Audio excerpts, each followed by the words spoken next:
I never thought I'd live to see the day when my own flesh and blood would call me an extra mouth to feed. Yet those were the exact words that fell from my daughter's lips one gray Tuesday afternoon, words that sliced deeper than any knife. "Mom," she said, crossing her arms, her face hard in a way I'd never seen before. "You've been staying here too long. We can't keep supporting you. It's not fair to us. You're just another mouth to feed." I blinked at her, trying to comprehend what I was hearing. This was the same daughter I had carried for 9 months, the same child I had worked 2 jobs to support, the same little girl who used to crawl into my bed after nightmares and whisper, "Don't leave me, Mommy." Now she stood before me, her voice cold, her husband silent beside her, and told me I was a burden. I wanted to scream, to remind her of the sacrifices I had made, to throw every sleepless night and missed meal in her face. But grief had made me fragile. After my husband passed, my world had unraveled. The house we built together was gone, swallowed by debt. My health had declined, my savings dwindled, and with nowhere else to go, I turned to my daughter, believing blood was thicker than water. I was wrong. The cold goodbye. That night, she left a suitcase by my bedroom door. Inside were my clothes, folded neatly, as if neatness could make cruelty palatable. Her husband avoided my eyes, muttering something about hard times and needing space. I could hear my grandchildren giggling in the next room, unaware that their grandmother was being cast aside like an old coat. When I hugged them goodbye the next morning, my daughter didn't even walk me to the door. She just stood in the kitchen, her arms folded, her lips pressed thin. "You'll figure it out," she said. The door closed behind me with a finality that made my knees buckle. A world that didn't want me. I wandered the city for hours with my suitcase rolling behind me, the wheels catching in cracks of pavement. I thought of shelters, of calling old friends, of swallowing my pride and begging distant relatives. Each thought was heavier than the last. But beneath the despair, a strange ember of resolve flickered. They had called me a burden, an extra mouth, a woman too useless to deserve a place at the table. Maybe I couldn't change their hearts, but I could make sure they never forgot the day they turned me away. An unexpected opportunity. It was a week later when fate intervened. I was sitting in a dingy cafe, nursing the cheapest cup of coffee on the menu, when I overheard 2 men in suits talking at the table beside me. "The old apartment building on 5th is going up for sale," one said. "Needs work, but it's a gold mine. Whoever grabs, it will have steady income for years." My ears pricked. I knew that building. It was the very one where my daughter and her husband rented an apartment. At first, the thought was absurd. I had no money, no credit, nothing but the clothes in my suitcase. But life has a strange way of circling back. In my purse, tucked behind a stack of old receipts, I still had the deed to a tiny parcel of land my late husband and I had bought decades ago, forgotten and worthless, or so I thought. Later that week, curiosity drove me to the county office. To my shock, that worthless parcel had skyrocketed in value thanks to a recent development project nearby. I nearly fainted when the appraiser told me what it was worth. It was enough, not just to survive, but to buy. The impossible choice. That night, I lay awake in a cheap motel bed, staring at the ceiling. I had 2 choices. I could sell the land, take the cash, and start over somewhere far from the city, leaving behind the bitterness of betrayal. Or I could use it to strike back, to prove to my daughter that the extra mouth she discarded could still bite. The image of her smug face as she shut the door on me replayed in my mind. The cold suitcase, the folded clothes, the words, "You'll figure it out." I made my choice. The cliffhanger. The next morning, I marched into a real estate office with the land deed clutched in my trembling hands. By sunset, the papers were signed. I was the new owner of the building where my daughter lived. She had cast me out like trash. But now, without even realizing it, she lived under my roof. And soon, very soon, she would learn what it meant to underestimate me. I stood outside the old apartment building on 5th Street, its bricks weathered with decades of rain and soot. The fire escape groaned like an old man, the paint peeled in jagged streaks, and the windows rattled with every passing bus. To the world, it was another tired structure barely holding itself together. But to me, it was power. My daughter had thrown me out of her home. Now she lived in mine, seeing them again. The first time I walked the halls as the new landlord, my hands shook. Every creak of the wooden stairs carried ghosts of a past, birthdays, holidays, the laughter of a girl who once clung to me for comfort. When I reached her door, I paused. I could hear muffled voices inside, her sharp tone, his weary sigh, the sound of my grandchildren running, their feet pattering like tiny drums. For a moment, my heart softened, but then the memory of that suitcase by the door came rushing back, and I clenched my fists. I didn't knock. Not yet. Instead, I posted the first notice. Rent was increasing. Not immediately, but within 60 days. Legally done, properly filed. No one could accuse me of malice. It was simply business. Still, I couldn't help but imagine her face when she read it. The backlash. It didn't take long. 2 days later, my phone rang. Her voice seared through the receiver, dripping with outrage. "Mom, what is this?" she demanded. "They're saying rent's going up. Tripled. Is this your doing?" I swallowed, savoring the moment. "Yes, dear. It is. I own the building now." Silence. Then a sharp, incredulous laugh. You can't be serious." "I am," I said evenly. "The papers are signed. Your rent is now 3 times what it was. Consider it compensation for housing me when I was such a burden." Her voice cracked with fury. "This is insane. You'll bankrupt us."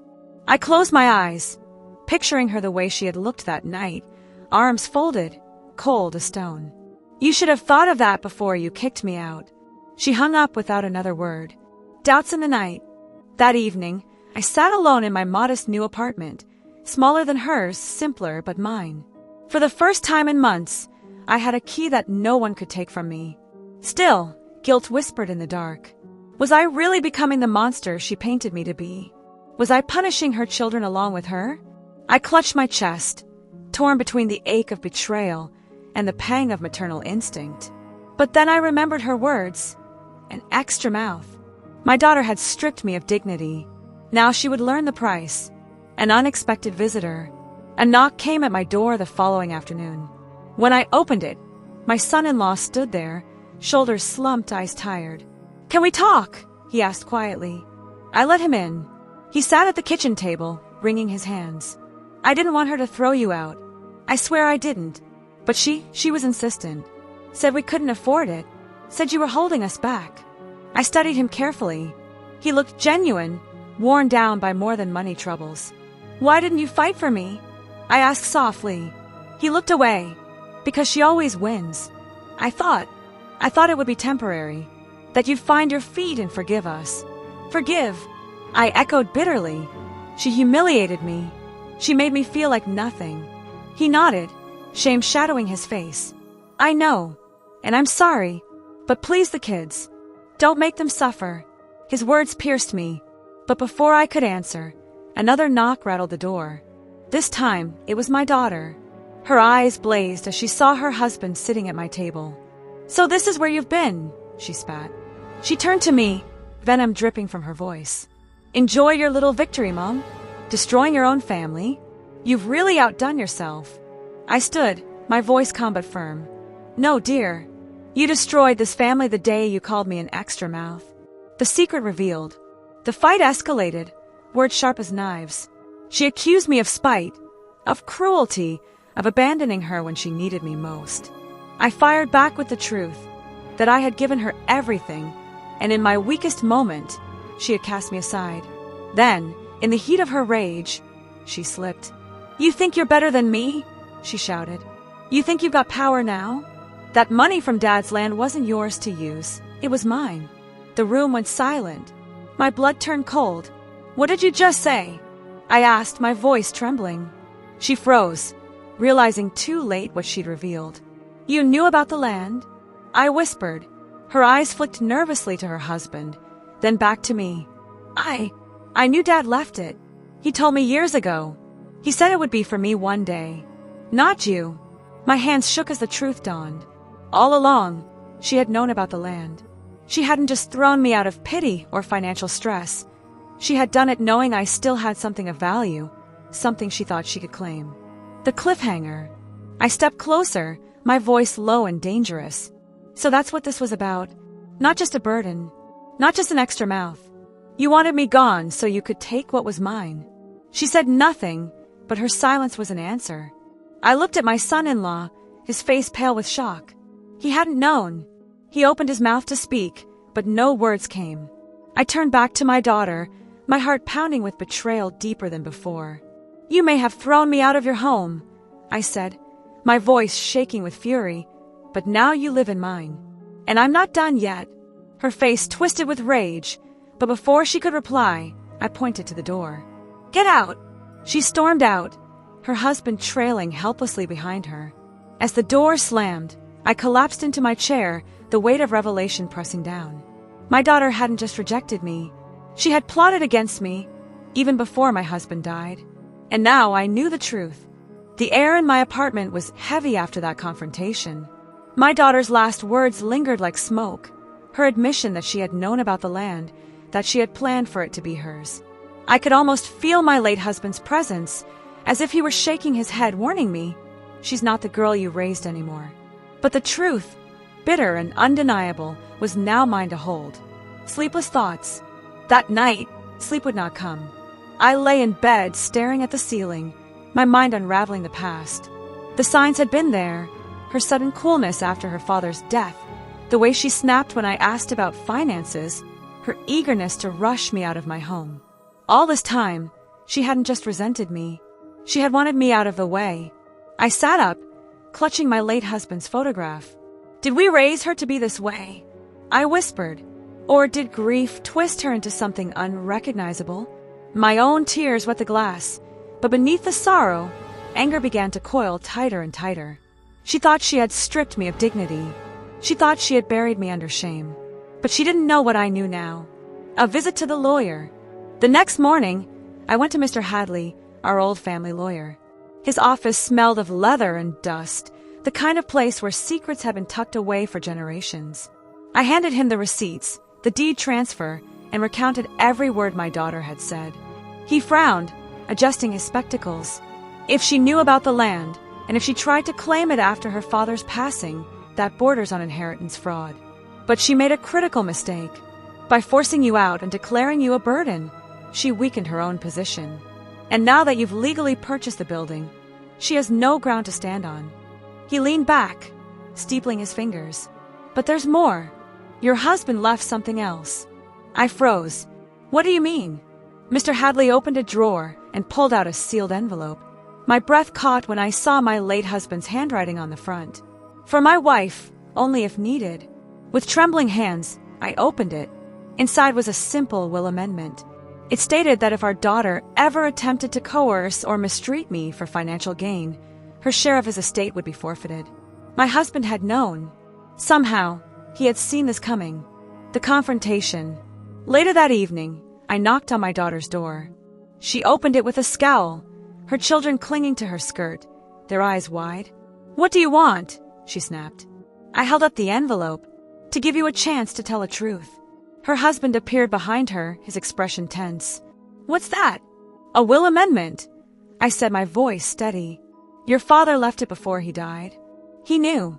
He suspected what you might do. And now, because of your actions, you stand to lose everything." Her face went pale. "You're lying." "Am I?" I opened the paper and read aloud, each word cutting like a blade. When I finished, her husband's face crumpled with shock. You knew," he whispered to her. "You knew about this and still." She spun on him. "Don't you dare judge me. I did it for us. For the kids. For our future." But her voice was shrill, desperate. Even the children shrank back. The husband's breaking point. Her husband turned to me, his eyes filled with a mixture of shame and apology. "I didn't know. I swear I didn't know. If I had, I never would have let this happen." He looked at his wife, his voice hardening. "You've been lying to me. To all of us. You made me push her out when you knew the truth." My daughter's face twisted in fury. "Don't act like you're innocent. You went along with it." The fight erupted before me, raw and ugly. Years of buried resentment poured out, accusations flying like arrows. I wanted to cover the children's ears, to shield them from the ugliness, but this was the truth laid bare. Finally, he turned to me, his voice low. "What are you going to do?" I looked at my daughter, this woman who had once been my baby girl, now consumed by greed. I'm going to protect myself, and I'm going to make sure you understand what it feels like to lose what you thought you owned. The turning point. The following week, I filed the necessary papers with Mr. Hadley. The amendment was validated. My daughter was officially stripped of her claim to my husband's remaining estate. What little was left, savings, investments, was mine. But I didn't stop there.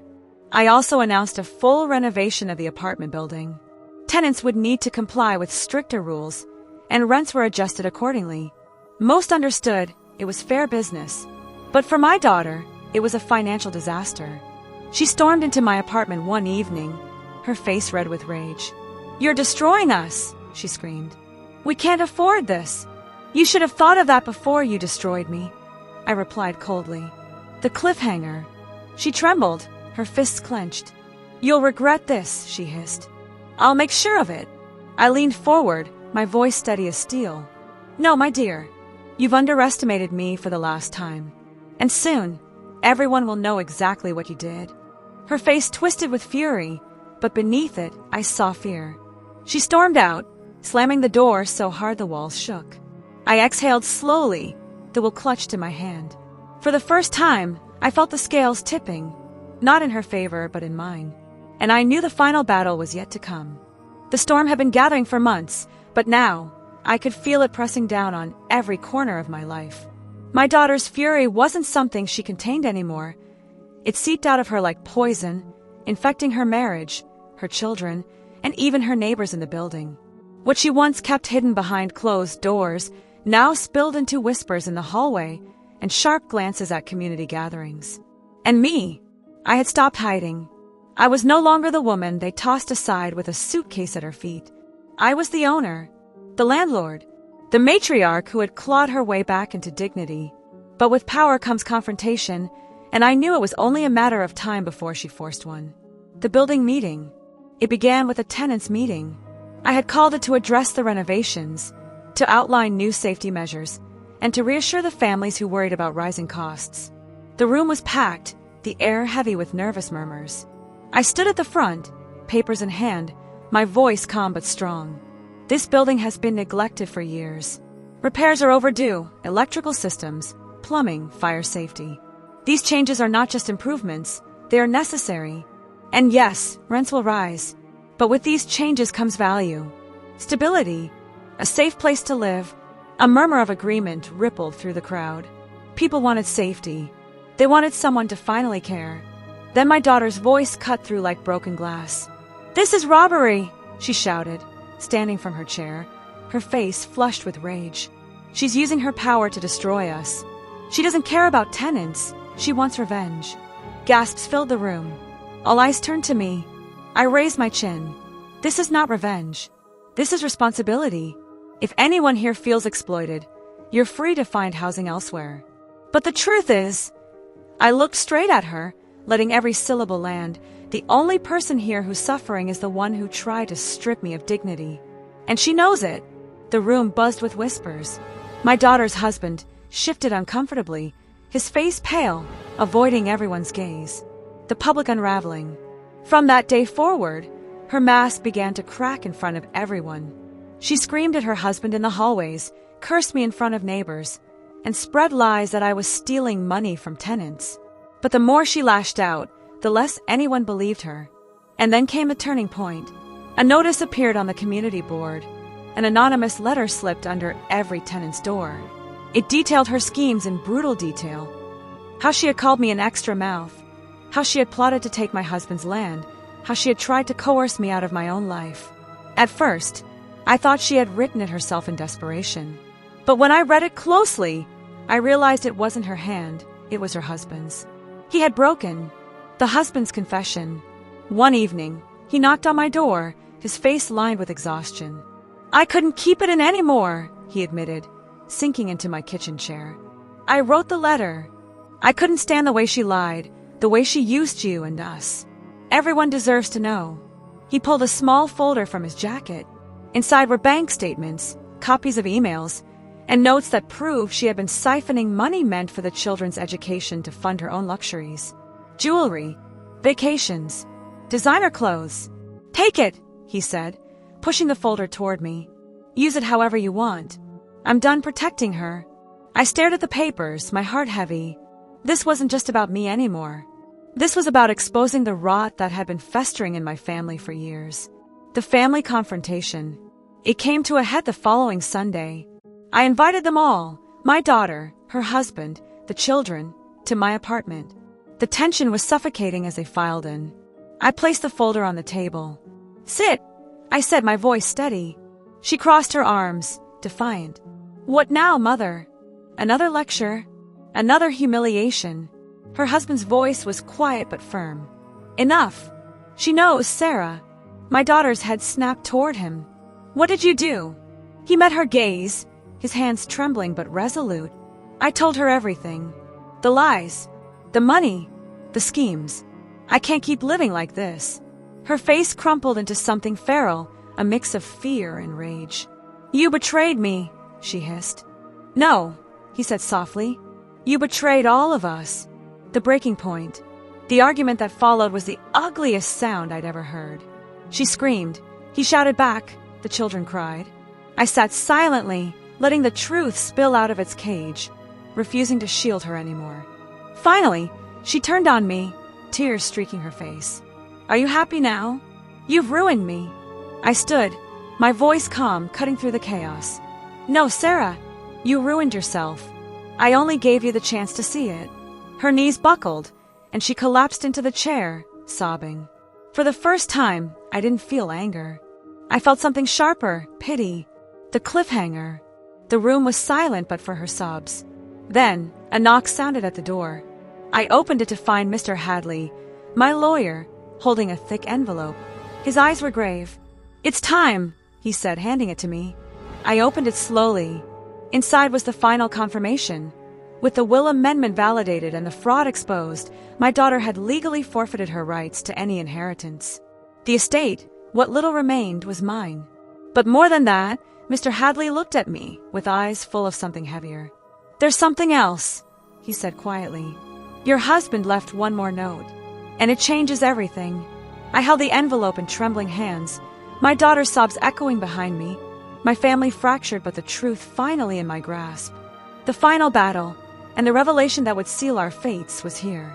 The envelope shook in my hands, its weight heavier than paper had any right to be.